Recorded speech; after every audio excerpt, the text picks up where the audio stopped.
Hello, thank you for agreeing to do this interview with me. First, can you please state your name? Yeah, my name is David Bloom. I own the Sweet Science Boxing and Fitness in Cape Coral and Babcock Ranch, Florida. All right. How long have you been boxing for?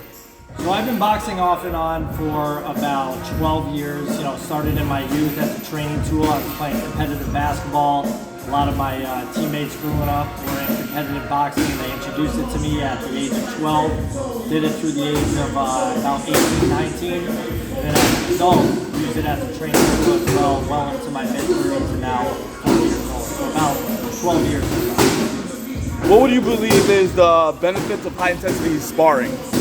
High-intensity sparring? Mm-hmm. Yeah, so a lot of benefit, right?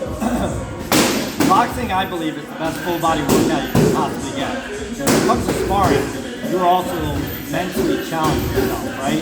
I mean, to be able to calculate at a high rate of speed, punches coming at you while you have to also land punches on your own with an opponent in front of you, is going to tell you a lot about yourself. It's going to challenge you mentally and help you open doors you've never opened before to help you grow as a person. Should older people pick up boxing, and what if they had previous experience? Yeah, I think older people, should definitely pick up boxing. I mean, like I mentioned, it's the best full body workout you could possibly do. So when we talk about getting older as adults, whether you're a man or a woman, right, mobility and balance is a very crucial part of staying young and active. So by using your hands to learn punch combinations and moving your feet while your body is moving and your head is moving, you're getting a full range of motion and a full body workout. So it improves balance, coordination, flexibility, and can really, just help you stay younger longer. I often say boxing is the fountain of youth. I'm assuming those are like the short-term and long-term benefits one would expect from boxing. Yeah, short-term, in a less than an hour workout, you can burn close to 800 to 1,000 calories, right? So if you're looking to supplement weight training, or you're looking to lose weight, it's a great cardiovascular exercise, right?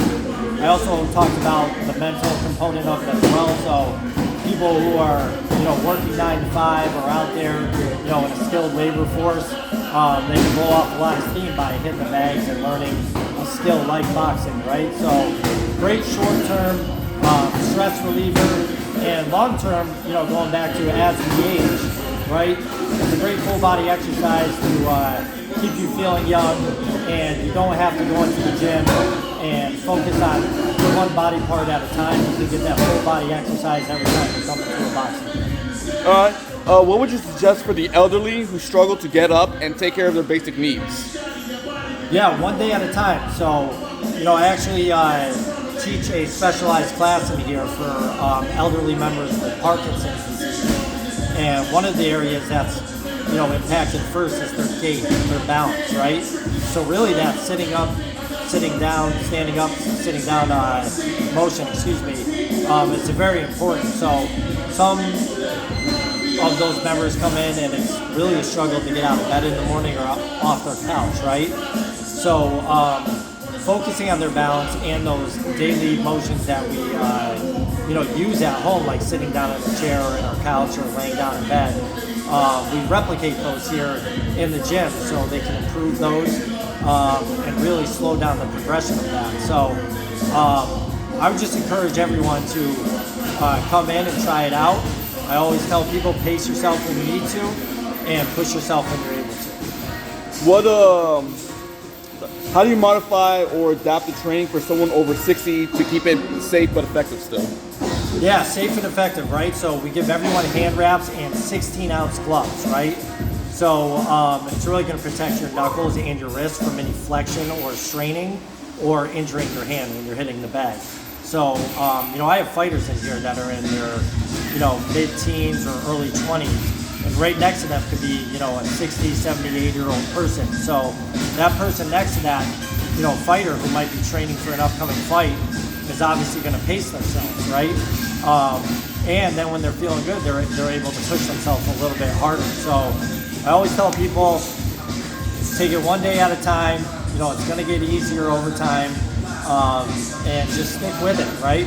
You don't have to think about the exercise when you come in here. We show you what to do. and we help you on your technique, and we'll push you when you're able, to go the extra mile. What are ways can non-contact boxing training, like shadow boxing, mitt work, or bag work, improve cardiovascular health and reflexes in seniors?